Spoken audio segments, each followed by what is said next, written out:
Le 11 octobre l'année dernière, Albert Jacquard nous a quittés. Et finalement, on s'est dit qu'il n'y avait rien de mieux que de se mettre place de la Bourse aujourd'hui pour rebaptiser la place de la Bourse, la place Albert Jacquard. Regardons de cette maudite bourse qui nous fait beaucoup souffrir, nous, les classes populaires, les locataires. Et ça fait qu'elle s'appelle la place Albert Jacquard plutôt que la place de la Bourse. Voilà. La Bourse. Et la Bourse, c'est la spéculation. Moi, ce que je trouvais de remarquable chez Albert, c'était que c'était un homme qui était dans la recherche, c'était une intelligence profonde, une sensibilité énorme, et qui était encore dans le monde de l'enfance. Et je pense que c'était un homme qui était profondément honnête, profondément convaincu, qu'il n'y avait pas de déviance dans sa pensée. Il était d'une clarté intellectuelle et politique sans vague. Et faire en sorte que l'homme en tant que tel soit toujours au cœur de ses combats fondamentaux. Le 17 octobre 1961, quand il y a eu le massacre des Algériens, et qu'on les a mis dans la Seine, beaucoup, il m'a dit j'habitais à 400 mètres, 500 mètres de là, et j'ai rien vu, j'ai rien entendu, j'étais pas au courant.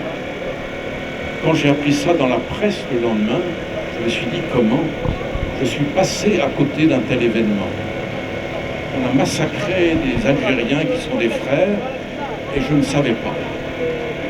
Alors il m'a dit cet événement m'a ouvert les yeux en disant il faut se tenir au courant, il faut être engagé pour ne pas passer à côté des événements de la société. Et peu à peu il s'est engagé, il s'est beaucoup engagé. Et je me rappelle de sa dernière manifestation aux Dalles. Il était venu, il marchait difficilement, il parlait avec difficulté, mais il tenait à venir une dernière fois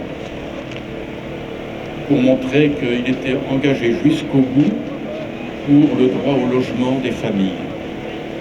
Alors il est resté un petit peu, puis il est parti discrètement, comme s'il nous disait maintenant c'est à vous de jouer, c'est à vous de parler, c'est à vous d'intervenir, c'est à vous de lutter.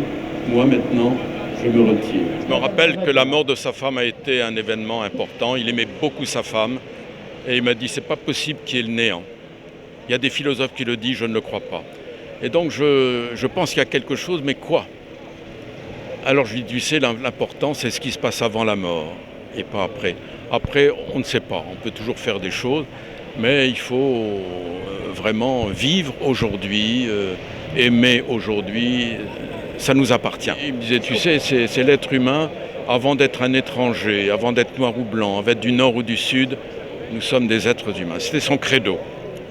Moi, ce que je retiens d'Albert, c'était surtout son humilité et puis le fait d'être toujours présent quand la pauvreté était là, quoi. Sa famille était grande et la plus grande qu'il avait, enfin le plus gros pan de sa famille, c'était la misère et l'exclusion. J'ai jamais vu regarder quelqu'un de haut. C'est toujours d'égal à égal et bon, il n'était pas grand bien sûr, mais c'était quand même un grand bonhomme.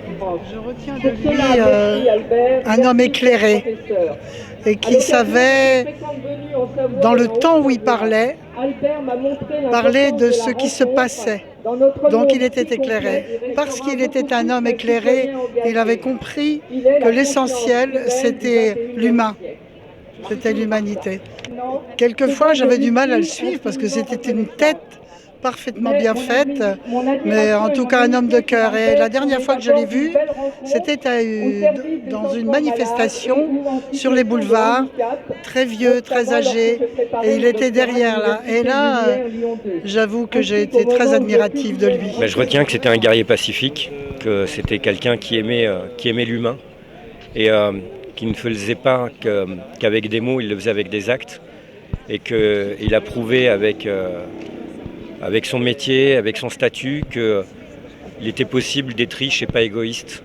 Quand je dis riche intellectuellement, humainement, physiquement, financièrement, et d'être capable de penser aux autres.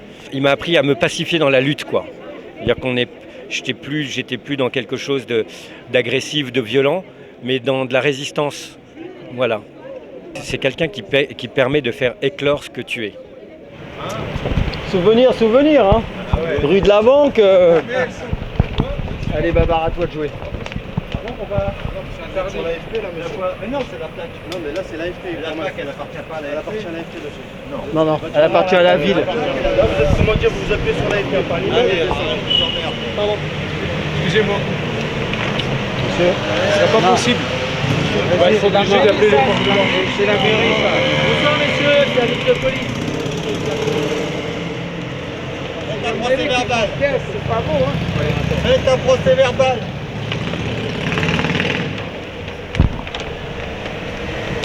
Ah, les PJ qui font du zèle. Voilà. Là, je vais bien le coller, tu vois. Ils vont bien se faire chier pour te décoller. Ah, c'était mal nommé, très très mal nommé. C'était place de la Bourse. Hein. Et donc c'était choquant, surtout par ces temps d'austérité et de spéculation.